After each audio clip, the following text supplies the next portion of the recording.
If we really look back, the relationship between human beings and the sun has always been extraordinary. The earliest people, who had no telescopes, no scientific vocabulary, would still stop and stand in awe when they saw it. Think about it. The greatest miracle of everyday life, the return of light after darkness. For them, it wasn't just a ball of fire in the sky. It was life itself. The Egyptians, for example, called the sun Ra, a god who sailed across the heavens each morning and descended into darkness each night, only to rise again. Now, don't dismiss that as just myth or superstition. For them, it was a map of existence itself, struggle, death, and renewal. They looked at the sun and saw a reminder that falling was the end, that every night carries the seed of a new dawn. Take the Mayans. They observed the sun so carefully that they built entire calendars around its movements. For them, if the sun's rhythm was disrupted, life itself would unravel. Now, from our modern point of view, we might laugh and call that superstition. But look closer. It was a profound recognition that their lives were tied, at the most fundamental level, to something greater than themselves. In their reverence, they captured a truth we often forget, that if we lose respect for the forces of nature, we risk destabilizing our own. The point is simple but powerful. Across cultures, whether in Egypt, Mesoamerica, or elsewhere, people looked at the sun and didn't just see light. They saw meaning, they felt awe, and they allowed that awe to guide their values, their rituals, and their way of life. And maybe that's what we still need today, to pause long enough to notice that the sun, in its silent rising, is still teaching us the same lesson, that every darkness carries within it the promise of light. When people first started questioning the sun, not as a god, not as a myth, but as a real thing in the sky, something extraordinary happened. For thousands of years, cultures had explained it through stories, and those stories mattered. They weren't too foolish. They gave people a way to make sense of life itself. But then slowly, human beings started asking a harder question: what is it really? The Greeks were among the first. Imagine someone like Anaxagoras standing there and saying, the sun is to God. It's not a chariot.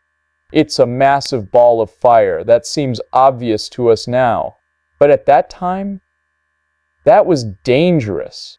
He was thrown into prison for daring to say it. Why? Because he pulled back the curtain. He refused to let the sun remain untouchable. And that's terrifying for any society, because myths are safe. They keep everything in order. The moment you start questioning them, you risk shaking the whole foundation. Then came Aristarchus, who said something even more outrageous. The sun is at the center. The earth moves around it. Imagine the courage that takes you reliving in a world where everyone is convinced they read the center of everything, and you stand up and say, no, we not. That's not just science. That's humility forced upon an entire culture. And that's one of the hardest truths for human beings to accept.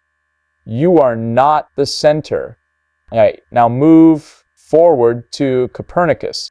For years, he works quietly on this idea, calculating, refining, and he knows how dangerous it is.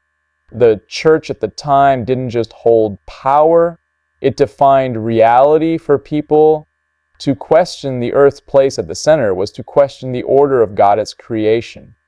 Copernicus published his work near the end of his life, maybe because he was afraid, maybe because he knew the storm it would unleash, but he did it anyway. Why? because the truth mattered more than his comfort. And then Galileo, he looks through his telescope and sees spots on the sun. Think about that. For centuries, people thought of the sun as perfect, untouchable, divine. And now here S. Galileo saying, actually, it has blemishes. It is flawed. It is alive with change. That discovery was just about astronomy. It was a challenge to the entire way people saw the world. It was proof that even the most sacred, most powerful, most seemingly perfect thing had imperfection woven into it. That's why he was condemned. That's why he was forced to take back his words, because people don't like it when you expose the cracks in what they believe is unbreakable. But notice the pattern. Every time truth confronts illusion, there is resistance. People fight to hold on to the stories that keep them comfortable. But in the end, reality wins. It always does. And here's the point. This whole shift from myth to science wasn't just about understanding the sun. It was about us learning how to face reality. Because the sun is what it is, whether you call it Ra or Helios or a giant burning sphere of gas. Our job is to see it clearly. That's the essence of the scientific awakening.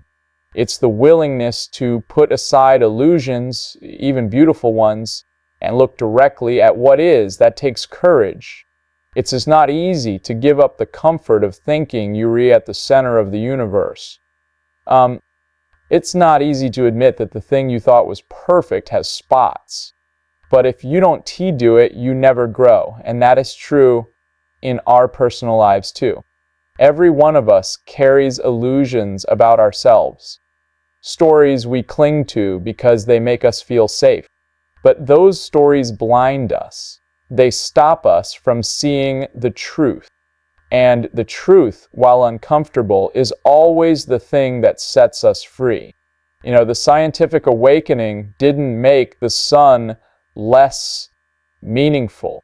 It made it more meaningful to realize that the Earth orbits this vast, powerful star, that the light that warms your face took 8 minutes to travel across empty space to reach you, that inside it are forces so intense they could never be replicated on Earth. This is not less awe-inspiring than myth.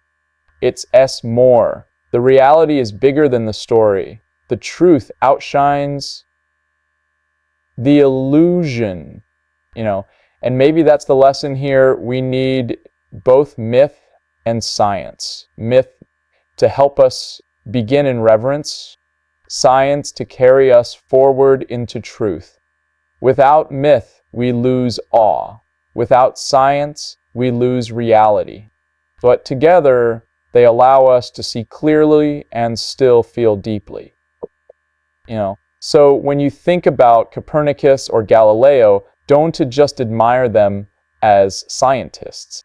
Recognize them as human beings who chose truth over safety, clarity over illusion, and ask yourself, where in your own life are you refusing to look through the telescope? Where are you holding on to the idea that you read the center when in reality you read not? Where are you ignoring the spots, pretending that things are perfect when you know they aren't? Because here is the paradox. When you face those truths, when you finally let go of the illusion, you don't lose meaning. You find it. Just like humanity did with the sun is not what we once imagined it to be. It is greater. And so when we dare to see things as they really are, by the time we reach the modern age, humanity had already taken a bold step. We had moved the sun from myth into science, but that was just the beginning. Because once you make that shift, once you admit that reality is knowable, you set off a chain reaction. You're no longer content with vague explanations. You want detail. You want to see, you want to know not just that the sun gives life, but how. And that's where modern discovery begins, when our tools become powerful enough to let us peer into the very heart of the star that sustains us. Think about the invention of the telescope. What Galileo did with a simple lens was revolutionary, but it was still primitive compared to what would follow. Over the centuries, technology expanded our vision. We built bigger telescopes, sharper instruments, ways to split light and analyze it. Suddenly, the sun wasn't just a glowing disk. It was a dynamic system. We saw prominences arcing out from its surface like fiery bridges.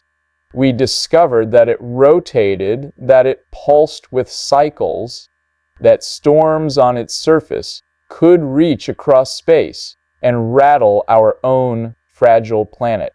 That shift is profound because it means the sun is not a static backdrop. It's alive. It's moving, changing, boiling with unimaginable energy. And here's the psychological piece. The more we looked at the sun, the more we discovered that life itself is inseparably tied to chaos. The sun is not neat and orderly in the way we once imagined. It's turbulent, it's violent, and yet from that chaos comes light, warmth, and growth. There's a lesson in that creativity, energy, even meaning itself often arise from the very turbulence we wish to avoid. In the Earth's century, something remarkable happened, sending machines, satellites, and eventually probes into space, not only to orbit Earth, but to look directly at the sun. Instruments like SOHO, the Solar and Heliospheric Observatory, gave us a constant, unblinking eye on it. We began to see solar flares in real time, coronal mass ejections, blasting billions of tons of plasma into the void. We realized that the sun is not a distant, harmless lamp. It's a force that interacts with us constantly. It shapes our climate, disrupts our communications, threatens our power grids, even endangers astronauts in orbit.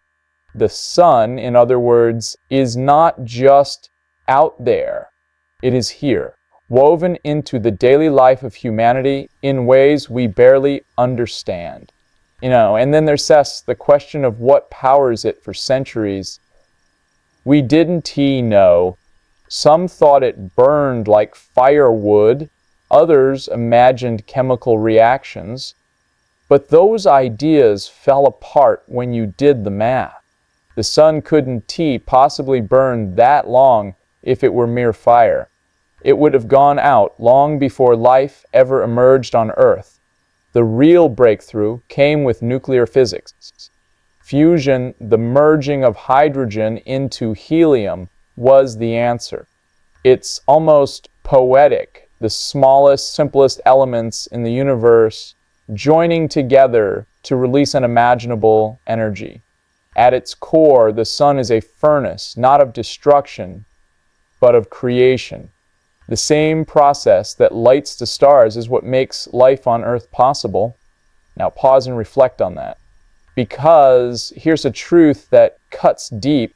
Life itself emerges because the universe figured out how to turn simplicity into energy, fragility into power. That S, not just physics, that S, a metaphor for human potential. You take what is basic, what seems insignificant, and through pressure and struggle, it transforms into something radiant, that S fusion. And it's S, also the human story. In recent years, our discoveries have gone even further. Missions like the Parker Solar Probe are literally diving into the sun's atmosphere, skimming closer than any human-made object has ever dared. That's astonishing. For thousands of years, the sun was untouchable, worshipped from a distance. Now, we send fragile machines to taste its breath, to measure its winds, to decode its secrets. That's the spirit of humanity. Reverence giving way to courage, courage giving way to discovery. But here's the challenge. The more we discover, the more we realize how vulnerable we are. A single massive solar storm, the kind that has happened in the past, could knock out satellites, cripple power grids, disrupt communication worldwide. Our civilization, so proud, so advanced, is still at the mercy of this star, just as the Egyptians and Mayans knew in their own way. The difference is now we can measure the threat, but can we handle the responsibility that knowledge demands?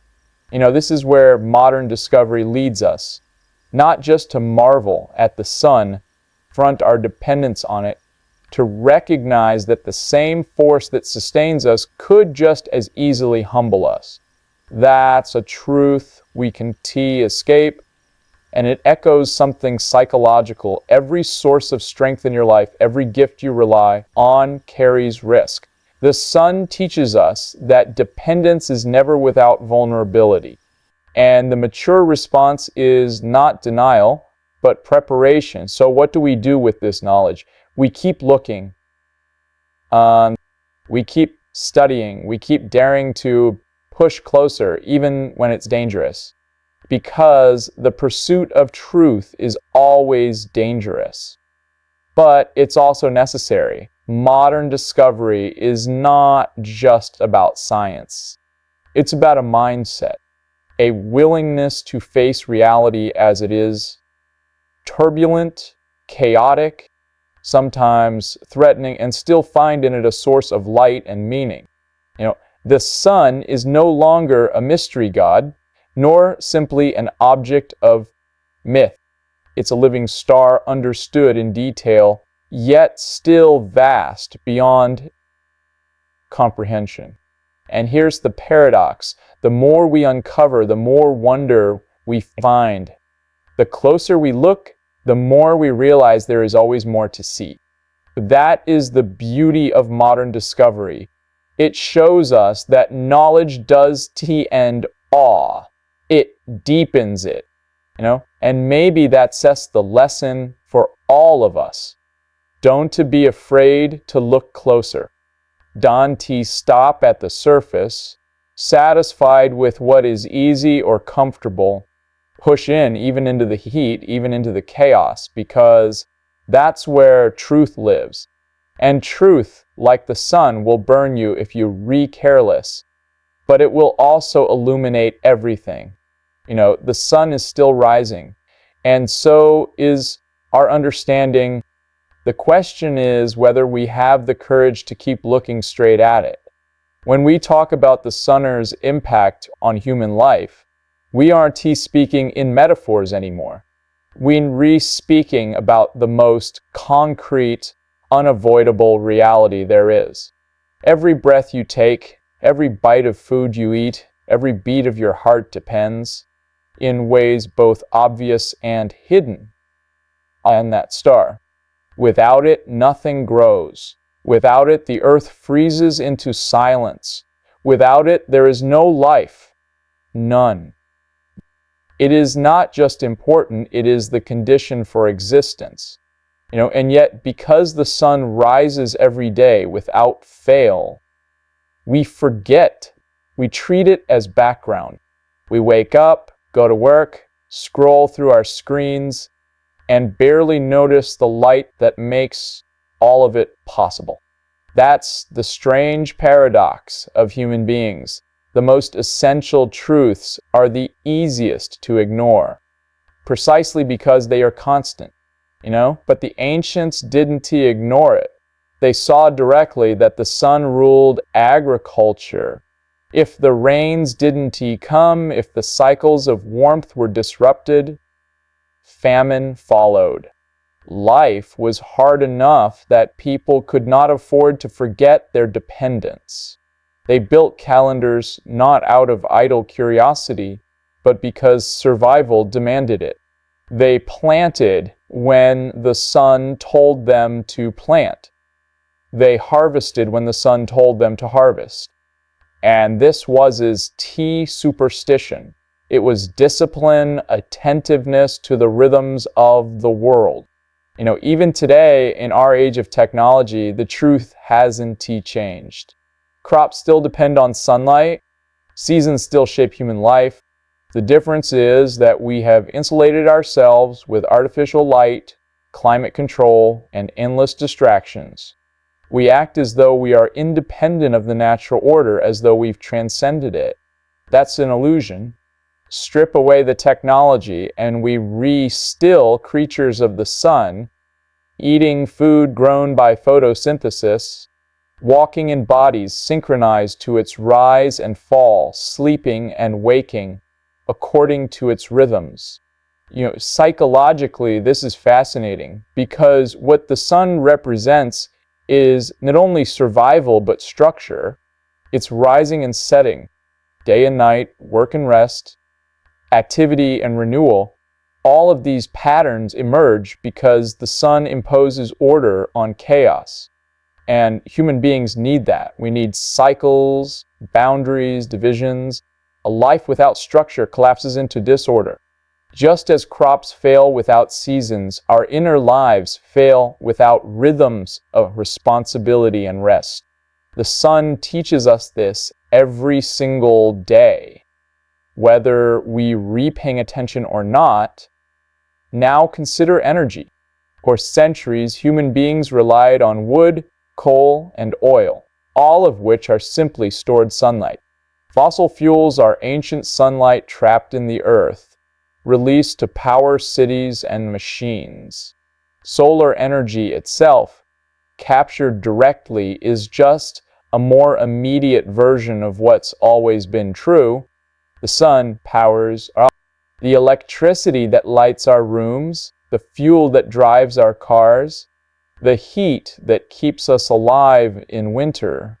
All of it traces back to that star. And here's where the psychological depth emerges when you realize that everything you rely on flows from the same source. You're forced into humility. You don't stand on your own. You are dependent, and acknowledging that dependence is not weakness, it's maturity. Because only when you recognize what sustains you can you learn to care for it, respect it, and align your life with it. Think also about health. Sunlight regulates our bodies in ways we only beginning to fully understand. It sets our circadian rhythms, influences our mood, strengthens our bones, even impacts our mental health. Too little sunlight and depression, too much, and we suffer harm. Once again, we find this duality. The sun is both a healer and a danger. It gives and it takes. It forces us into balance. And balance is one of the hardest things for human beings to achieve, yet it's the very key to a flourishing life. Even at the level of culture, the sun leaves its mark. Festivals, rituals, architecture, all shaped by the movement of the sun. From Stonehenge, aligned with the solstices, to modern solar calendars, we have always measured our existence by its path.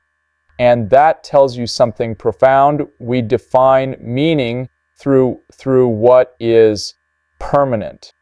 The sun rises, the sun sets, and in its constancy we find stability enough to build. Without that, everything dissolves. But here the sobering thought, the sun is not simply a background comfort. It is also a threat. Solar storms can wipe out our fragile systems. Climate shifts, whether caused by human activity or natural cycles, are tied inextricably to the sun's energy. The same star that sustains us can disrupt us in an instant. That tension is crucial because it reminds us that dependence is always risky. Life itself is a wager. You trust in forces larger than you, and you live knowing they can turn against you. But the alternative, to pretend you are independent, self-sufficient, is a far greater illusion. And so the impact of the sun on human life isn't indeed just physical. It's philosophical. It forces us to reckon with our own position in the universe. We are not autonomous. We are not self-made. We are, in every sense, dependent on a gift we did not create and cannot control. And the wise response to that is not arrogance, but gratitude, not denial, but responsibility. The sun rises each morning whether you deserve it or not. It shines on you freely, impartially, without asking permission. And that in itself is a lesson. Life is a gift first, a responsibility second. You cannot earn the sun's light, but you can choose what you do with it. You can squander it in distraction and arrogance, or you can use it to grow, to build, to align yourself with order rather than chaos. The sun's impact on human life then is not simply biological or agricultural or technological. It is moral. It confronts us with the question, given this gift, this light, this energy, what will you do with it? Because in the end, the sun does not just sustain life. It judges it, not in words, but in consequences. Plant at the wrong time, and you starve. Ignore its rhythms, and you wither. Live without gratitude, and you drift into arrogance. The sun is both benevolent and stern, both merciful and unforgiving. And that's exactly why it has always been the perfect symbol of life itself. So the call is simple. Don't take the light for granted. Don't live as though your existence is self-sustaining. Remember your dependence, and let that remembrance make you humble, disciplined, and grateful. Because every morning when the sun rises, it asks you the same question.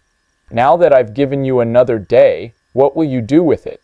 When we talk about the ongoing story of the sun, we're really talking about the ongoing story of us, because the sun hasn't changed. It burns as it always has, immense and indifferent. What's changed is us, our ability to see, to measure, to interpret, to imagine what might come next. And that means this story isn't finished, it's still unfolding, and we are the ones writing its next chapter. Think about where we are now. For the first time in human history, we had the ability to send machines close to the sun itself. The Parker Solar Probe is literally diving into its atmosphere, braving unimaginable heat and radiation, gathering data from inside the very winds that sweep across our solar system.